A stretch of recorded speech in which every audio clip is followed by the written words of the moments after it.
강림절 첫째 주를 맞이해서 예수님의 탄생을 기념하기 위해 성전에 모여 예배하는 하늘가족, 그리고 영상으로 예배해드리는 우리 하늘가족 모두에게 성육하신 하나님의 은총과 사랑이 충만하게 임하기를 소망합니다. 오늘부터 저희들이 이제 강림절을 지내게 됩니다. 강림절 기간은 언제인가? 성탄절이 25일이죠. 성탄절 전주일부터 역으로 4주간을 가리켜서 강림절이다, 그렇게 정했습니다. AD 4세기경에 그레고리 1세가 정해가지고요, 지금까지 세계 모든 교회가 교회력으로 지켜오고 있습니다. 사순절 그러면 여러분 너무나 잘 아세요. 근데 강림절 그러면 너무나 몰라요. 왜 그러냐? 사순절 한국교회 다 지키거든요. 근데 강림절 잘 안 지켜요. 성탄절만 지키지. 사순절이 부활절을 기다리는, 준비하는 그런 절기라면, 강림절은 바로 성탄절을 기다리고 준비하는 절기가 되겠습니다. 우리가 2000년 전에 이 땅에 오신 예수 그리스도의 탄생을 진심으로 기뻐하고, 그리고 다시 오시겠다고, 재림하시겠다고 약속하신 그 예수님의 예언의 말씀이 다시 이루어질 걸 믿음으로 받아들이면서 우리가 주님의 재림을 깨어 기다리는 그리스도의 단장된 신부로 살아가는 그런 우리가 되기를 소망합니다. 그래서 강림절, 예수님의 탄생을 기뻐하고 다시 오실 예수님을 기다리는 그런 영적인 기간으로 삼고, 성탄의 기쁨을 함께 나누고, 그리고 다시 오실 주님을 거룩하게 우리가 맞이할 수 있는 그런 그리스도의 신부가 되기를 소망합니다. 오늘 강림절 첫째 주를 맞이해서 두 가지 말씀 전하려고 그래요. 첫 번째는 성탄의 의미는 뭘까? 두 번째는 성탄의 출발은 어디서 시작되는가? 첫 번째입니다. 성탄절의 의미. 여러 사람들이 얘기를 했는데 의미 있는 것들만 끄집어 왔어요. 첫 번째, 퀴스트라고 하는 분이 말씀하셨어요. 성탄절은 인간 역사의 주인공이 교체됨을 기념하는 날이다, 그렇게 얘기했습니다. 여러분, 인류의 역사가 BC, AD로 나눠지죠. 여러분, BC, AD 나눠주는 기점이 어딘 거 아시죠? 예수님의 탄생이 기점이에요. 그래서 BC라고 하는 게 뭐냐? Before Christ, 예수님 오시기 전 역사, BC라고 그러는 거예요. AD, 아노 도미니, 주님의 해라고 하는 그런 원어예요. 그래서 인류의 역사 어떻게 구분이 되느냐? 예수님 오심을 기점으로 해서 오시기 전, 그리고 온 다음엔 주님의 해, 그래서 인류 역사의 주인공이 교체되는 그런 기념의 날이 성탄절이다, 그렇게 퀴스트가 얘기했습니다. 자, 종교개혁가 마틴 루터의 이야기입니다. 성탄절은 율법의 제정자가 오신 것이 아니라 생명을 주시는 분이 오신 날이다. 예수님은 이 땅에 생명을 주러 오신 줄로 믿습니다. 예수 그리스도, 그분을 믿는 자는 영생을 얻는다고 그랬어요. 그러니까 율법은 우리에게 정죄와 심판을 가져다 줘요. 그런데 예수님은요, 은혜로 오셨거든요. 은혜는 우리를 살리는 줄로 믿습니다. 그러므로 복음은 죽이는 게 아니라 살리는 거예요. 율법은 죽이지만 은혜는 살리는 거거든요. 그 예수님께서 은혜와 진리가 충만하더라, 바로 우리에게 생명을 주시러, 우리를 살리러 이 땅에 오신 줄로 믿습니다. 종교개혁가 칼빈이 얘기했습니다. 성탄절은 하늘의 왕이 지상의 왕으로 부임하신 날이다, 그렇게 말했어요. 여러분, 예수님이 이 땅에 오심으로 말미암아 하늘과 땅에 권세를 가지시고, 그리고 하늘과 땅에 진정한 왕이 되신 날, 그날이 바로 성탄절인 줄로 믿습니다. 그러므로 우리가 예수님을 우리 마음의 왕으로 받아들이기를 바랍니다. 내 인생의 왕으로 모셔드리기를 바랍니다. 진정한 성탄절은 바로 내가 예수님을 내 삶의, 내 마음의 왕으로 모셔드리는 그날이 바로 진정한 성탄절이 될 것입니다. 게오르기라고 하는 분이 말했어요. 성탄절은 하나님의 인간적인 얼굴을 우리에게 보여주신 날이다. 그렇게 얘기했어요. 빌립이라고 하는 제자가 예수님께 요청하잖아요. 예수님, 우리에게 아버지를 보여주세요. 예, 하나님을 보여달라는 거예요. 하나님은 영이시거든요. 근데 육에 갇혀있는 인간이 영이신 하나님을 어떻게 봐요? 그러니까 예수님께서 대답하셨죠. 나를 본 자는 아버지를 보았거늘 어찌하여 아버지를 보여달라 하느냐. 여러분, 예수님은 하나님과 본체셨어요.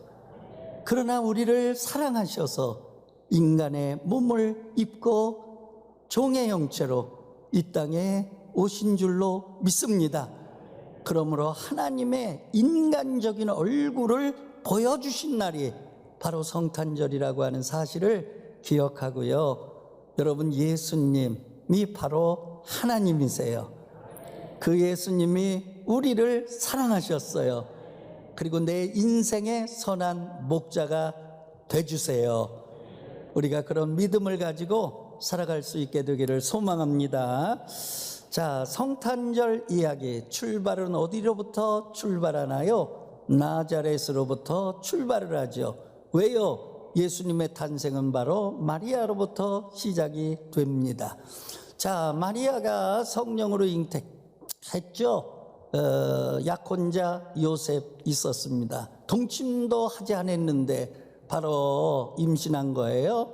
그러니까 이거는요, 파국도 그런 파국이 없죠. 요셉의 입장에서 놓고 보면은요, 이런 일이 도저히 내게 일어나? 너무너무 어이가 없고 기가 막힌 거죠. 그래서 요셉은요, 의로운 사람, 다른 사람 같으면은요, 막 동네방네 떠들고요, 뭐 이런 여자가 있냐고 막 창피를 주고 막 난리를 폈을 겁니다. 그런데 요셉은 의로운 사람이라 가만히 끊고자 하여, 그러니까 어떻게 하면 지혜롭게 파혼할까, 어떻게 하면 소리 소문 없이 마리아에게 피해가 안 가도록 이 문제를 해결할까, 그렇게 생각했던 사람이 바로 요셉입니다. 근데 마리아는 어디 살았느냐? 나자렛에서 살았어요. 자, 예수 탄생의 얘기가 여기서 시작이 되는데 마태복음, 누가복음에 예수님의 탄생에 대한 기록이 나와요. 근데 이게 역사 순서대로 이렇게 서술돼 있으면 우리가 이해하기가 쉬운데 그렇지가 않거든요. 예, 마태, 마가, 누가, 요한 그 복음은 복음서지 역사책은 아니거든요. 그래서 성서학자들이 그 예수님의 탄생 얘기를 연구를 했어요. 그래서 순서가 이렇게 되는구나, 그렇게 정리해 놓은 거를 제가 도표로 만들어 봤어요. 자, 마리아에게 천사가 와서 성령으로 잉태될 거다, 그걸 가리켜서 수태고지 사건이라고 그러죠. 마리아는 이게 도대체 무슨 일인가, 그런 일이 없었으니까요. 근데 친족 가운데 엘리사벳이라고 하는 분이 계신데 나이가 많아요. 이미 자녀를 출산할 그런 나이 훌쩍 지났어요. 그리고 엘리사벳은 자녀를 못 낳는 여자예요. 근데 엘리사벳이 임신을 했어요. 누구를 임신했느냐? 세례 요한이거든요. 바로 마리아 이모라고 보면 돼요. 그러니까 얼마나 여러분 소문이 났겠습니까?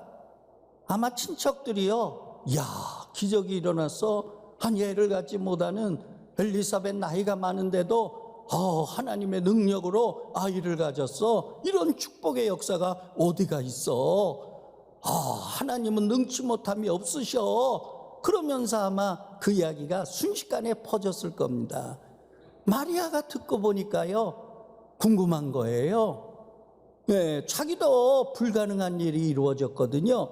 그래서 친족 엘리사벳 집을 방문하게 됩니다. 왜요? 상담하러, 위로받으러. 그런 일이 정말 어떻게 일어났나 가서 확인하려고. 그래서 임신 3개월째 그곳을 방문하게 되죠. 근데 이 엘리사벳은 벌써 6개월이 넘었죠. 그러니까 예수님보다 세례 요한이 나이가 있는 거죠. 자, 가가지고 엘리사벳 이야기를 듣는 거죠. 그러면서 마리아가 그래, 하나님의 능력은 능치 못함이 없어. 하나님의 말씀이 이 여종에게 이루어지이다. 여러분, 하나님께 고백하게 된 줄로 믿습니다. 그럴 때 다시 가브리엘 천사장이 나타나서 성령 잉태에 대한 확신을 다시 한번 주죠. 자, 요셉은 이제 처음엔 몰랐어요. 근데 마리아가 점점 배가 불러오거든요. 그러니까 이게 충격을 받은 거예요. 그래서 파혼하려고 그랬죠. 하나님께서는 그러면 모든 역사 끝나거든요. 그래가지고 요셉에게 천사를 보내서 바로 마리아가 성령으로 잉태된 사실을 알려준 줄로 믿습니다. 그래서 요셉이 엘리사벳 집으로 온 거예요. 그래서 마리아를 옆에서 보살피고 다시 마리아를 데리고 나자렛이라고 하는 마리아의 집으로 잘 동행을 한 거죠. 자, 임신 9개월째에 호적 명령이 내리죠. 유대인들 자녀가 나오면 전부 호적을 해라.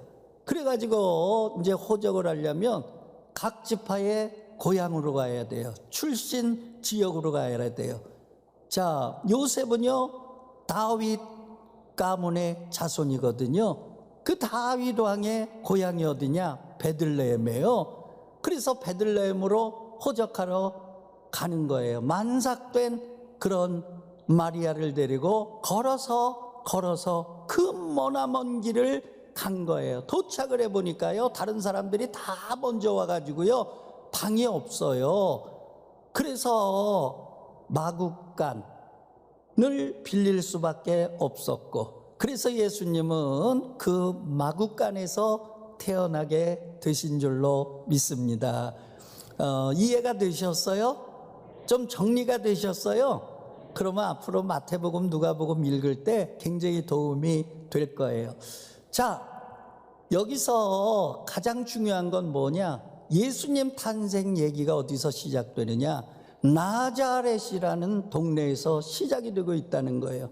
기독교 역사의 시작이 어디냐? 바로 나자렛에서 시작이 된다는 거예요. 그러면 나자렛이라고 하는 동네가 어떤 동네냐? 지금은 우리가 너무나 잘 알지만 그때 당시에는요, 아무도 모르는, 그러니까 별로 유명하지 않은 변방 중에 변방, 변두리 중에 변두리가 바로 나자렛이에요. 자, 근데 나사렛 그러면 대비되는 지역이 있어요. 바로 세포리스라고 하는 지역이에요. 나자렛에서 북쪽으로 1시간 정도 걸어 올라가면 거기가 바로 세포리스입니다. 근데 이 세포리스는 문화와 상업의 중심지예요. 당시에 종교와 행정의 중심지는 예루살렘이죠. 뭐 예루살렘이 수도니까, 그리고 성전이 있으니까. 그래서 행정과 종교의 중심지는 예루살렘이지만은, 그러나 문화와 상업의 중심지는 바로 세포리스였어요. 자, 많은 고고학자들은 나자렛과 세포리스는 띄어놓을 수가 없다. 왜 그러냐? 세포리스는요, 부자들이 사는 동네예요. 나자렛은 아주 가난한 사람들이 사는 동네예요. 그래서 나자렛 사람들은 1시간 걸어서 세포리스에 가서 일일 노동자로, 그리고 가사 도우미로, 또 여러 가지 날품팔이로, 그리고 물건을 가지고 가서 길거리에서 파는 그런 수입으로 먹고 살았다, 그런 얘기예요. 그러니까 나자렛은 독립적으로 살 수 없는 그런 세포리스에 얹혀서 사는 그런 동네가 바로 나자렛이라는 거죠.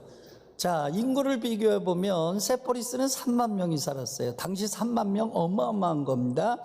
근데 나자렛은 고고학자들 연구에 의하면 100명에서 400명 남짓 살았다. 자, 이 세포리스는요, 이 발굴을 하는데 보니까 막 모자이크 대리석이 있는 호화 주택들이 발굴이 되는 거예요. 그러니까 오늘날로 말하면 강남 같은 지역이다, 그렇게 생각하면 되겠죠. 근데 나자렛에서 발굴하면 전부 동굴집이에요. 자, 동굴집은요, 돈이 없어서 집을 지을 수 없는 사람들이 땅을 파가지고 굴 속에서 살았던 거거든요. 구약 성경에 보니까 롯이 딸들과 함께 동굴에서 살았죠. 다윗 왕이 도망 다닐 때 아둘람 굴에서 피신해 있었죠. 그러면 옛날이나 동굴집이 있었구나, 우리가 그렇게 생각할지 모르는데, 미국의 역사를 보면은요, 1980년도까지 농장하는 분들의 집이 바로 동굴집이었어요. 집을 지을 수가 없으니까 땅을 파가지고 거기에다가 굴뚝을 묻어가지고, 그래서 땅 속에 동굴집에서 1980년도 농장하는 그런 사람들이 살았다라고 하는 사진들이 굉장히 많이 있는 거죠. 자, 제가 말씀드리고자 하는 건 뭐냐, 나자렛이라고 하는 동네, 요세푸스 역사서를 보면 지명 자체가 안 나와요. 어떤 이스라엘의 역사책에도 그 지명이 안 나와요. 그 얘기는 뭐냐, 이름이 없는 아주 사람들이 관심 갖지 않는 그런 무명의 동네가 바로 나자렛이라는 거예요. 그런데 이런 나자렛에서 예수 그리스도가 탄생했다, 성탄절의 이야기가 바로 여기로부터 시작이 된다. 여러분, 의미가 있지 않겠어요? 그 해답이 어디에서 우리가 찾아야 되느냐? 이사야서에서 찾아야 되는 거예요. 자, 여러분, 나사렛이라고 하는 그 지명은 어디에서 나왔느냐? 넷제르라고 하는 히브리 원어에서 나온 거예요. 넷제르라고 하는 게 새싹 줄기라고 하는 뜻이 있는 거예요. 자, 봐보세요. 볼품없는, 아무도 관심 갖지 않는 무명의 아주 변두리 중에 변두리, 가난한 사람들이 모여 사는 그런 동네, 그 동네가 어떻게 새싹이 될 수 있었을까? 어떻게 줄기라고 하는 이름을 가질 수 있었을까? 이사야 선지자가 이사야서에서 예언을 했어요. 이사야서 11장 1절의 말씀만 읽어도 될 것 같아요. 1절만 한번 읽어보도록 하죠. 이새의 줄기에서 한 싹이 나며 그 뿌리에서 한 가지가 나서 결실할 것이요. 자, 봐보세요. 이새의 줄기에서 바로 유다 지파 그 자손들에게 한 싹이 나며 그 뿌리에서 한 가지가 나서 결실할 것이라. 이사야 선지자가 이 예언을 했는데, 이 예언을 하던 당시 상황은 어떤 상황이에요? 북쪽 이스라엘은 BC 722년에 아수르 제국에 의해서 멸망당했죠. 남쪽 유다 또 BC 586년에 바벨론 제국에 의해서 멸망을 당하는 그런 상황입니다. 그러니까 이스라엘이라고 하는 나라가 북이스라엘, 남유다 왕국 전부가 다 멸망하는 그런 때입니다. 그러니까 여러분 봐보세요. 나라가 멸망을 하는 거, 없어지는 거예요. 끝장난 거예요.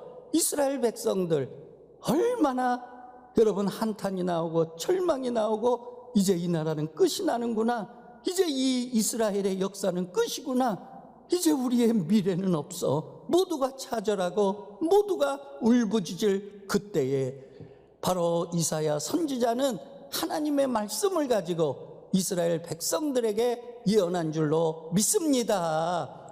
여러분, 어떤 예언이에요? 나무로 얘기하자면 베어졌습니다. 그래서 끝났습니다. 그런데 그 구루터기에서 새싹이 난다는 거예요. 그 새싹이 줄기가 돼서 열매를 맺는다는 거예요. 여러분, 무슨 얘기예요? 인간적으로 보면 이스라엘의 역사는 끝났을지 모르지만은 이것으로 종지부를 찍는 것처럼 보일지 모르지만은 하나님께서는 때가 되면 메시아를 보내주셔서 이 구루터기에서 새싹이 돋아나게 하시고 이 새싹에서 줄기가 나게 하시고, 그래서 이 나무가 다시 소생하는 것처럼 이스라엘을 소생시켜 주시겠다고 하는 그런 희망의 메시지를 전한 자가 바로 이사야 선지자인 줄로 믿습니다. 여러분, 이 예언이 500년 지나서 여러분 이루어진 줄로 믿습니다. 예수 그리스도가 오심으로 말미암아 이 하나님의 언약의 약속이 신실하게 성취된 줄로 믿습니다. 여러분, 어떤 의미가 있어요? 여러분, 나자렛, 인간적으로 보면 보잘것없어요. 여러분, 아무 이름도 없는 가난한 사람들, 희망과 절망의 그런 동네일지 몰라요. 그러나 그 나자렛에서 하나님의 예언의 말씀이 신실하게 성취된 동네가 된 줄로 믿습니다. 여러분, 희망의 메시지가 이루어진 곳, 바로 성취된 그 지명도 바로 나자렛이라고 하는 사실이에요. 그러니까 메시아 예언에 대한 희망과 기대가 현실화된 게 바로 나자렛이에요. 할렐루야. 여러분, 아무도 관심 갖지 않고 아무도 알아주지 않는 그런 동네가 이제 예수 그리스도가 탄생함으로 말미암아 전 인류가 관심 갖는 그런 동네가 된 거예요. 여러분, 어떤 교훈을 우리가 얻어야 되겠습니까? 여러분, 나자렛이 저절로 그렇게 된 겁니까? 나자렛이 이런 동네가 된 것은 바로 예수 그리스도가 오심으로, 예수 그리스도가 나자렛에 태어나심으로 말미암아, 할렐루야. 여러분, 그 나자렛이 온 인류에게 희망을 주는 그런 하나님의 언약의 약속을 신실하게 실현시켜 나간 그런 유명한 동네가 된 줄로 믿습니다. 여러분, 우리의 삶 가운데 예수님이 오시면 절망이 희망으로 바뀌는 줄로 믿습니다. 예수님이 우리의 삶 가운데 오시면 어둠이 빛으로 바뀌어지는 줄로 믿습니다. 죽음이 생명으로 바뀌어지는 줄로 믿습니다. 여러분, 우리의 삶이 암울할 수 있습니다. 답답할 수 있습니다. 어떤 희망이 눈에 보이지 않을 때가 있습니다.